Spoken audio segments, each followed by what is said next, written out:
ഡോക്ടറെ ഒരു ചെറിയ സംശയം. ഈ ഭൂമി ഇങ്ങനെ കറങ്ങിക്കൊണ്ടിരിക്കുകയാണല്ലോ.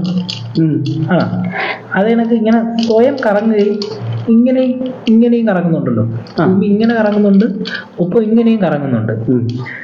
അപ്പം നമ്മളെ ഇന്ത്യയുടെ എന്നൊരു ഹെലികോപ്റ്റർ ഇങ്ങനെ പൊങ്ങുകയാണ്.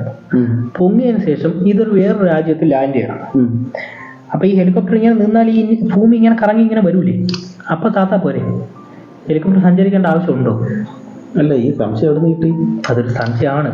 അല്ലെങ്കിൽ ഈ 18,000 കിലോമീറ്റർ വേഗതയിൽ തിരിയുന്ന ഭൂമിയിൽ ഒരു 400 കിലോമീറ്റർ മണിക്കൂറിൽ പോകുന്ന ഹെലികോപ്റ്ററിന് എങ്ങനെ ലാൻഡ് ചെയ്യാൻ സാധിക്കുന്നു? ഞാൻ സത്യത്തെ അങ്ങനെ ചിന്തിച്ചിട്ടില്ല. അല്ല, ഇത് എൻ്റെ ഒരു സംശയമാണ്. ഡോക്ടറിന് എന്ത് തോന്നുന്നു? അത് ഈ ഹെലികോപ്റ്റർ എന്ന് പറയുന്നത് ഭൂമിയുടെ അന്തരീക്ഷത്തിലാണല്ലോ. അതെ, ഭൂമിയുടെ മുകളിലാണല്ലോ ഈ സംഭവം നിൽക്കുന്നത്. അപ്പൊ ഈ ഭൂമി ഇങ്ങനെ കറങ്ങിക്കൊണ്ടിരിക്കുകയല്ലേ? ഇപ്പൊ ഇങ്ങനെ കറങ്ങുന്നത്. ഈ ഒരു ഹെലികോപ്റ്റർ താഴോട്ട് വരണമെന്ന് വെച്ചോ, ഇതിപ്പോ ഇന്ത്യയിൽ ലാൻഡ് ചെയ്യണം. ഇങ്ങനെ കറങ്ങിക്കൊണ്ടിരിക്കുന്ന സാധനം എങ്ങനെ ലാൻഡ് ചെയ്യാൻ പറ്റുന്നു? കാര്യം 18,000 തിരിഞ്ഞു വരുന്നവരെ മുകളിൽ നിൽക്കട്ടെന്നാണ് നീ പറയുന്നത്. അത് അങ്ങനെ പോരെ എന്നാണ് ഞാൻ ചോദിക്കുന്നത്. പിന്നെ ഇത് എന്തിനു പോകുന്നു എന്നാണ് ഞാൻ ചോദിക്കുന്നത്. അതിപ്പം അറിവുള്ള ആരുടെ ചോദിക്കേണ്ടി വരും. അതല്ലേ ഡോക്ടറിന്റെ അടുത്ത് ചോദിച്ചത്? ഞാൻ ഡോക്ടറല്ലേ, അല്ലാതെ ഭൗമശാസ്ത്രജ്ഞനല്ലല്ലോ. ആണോ?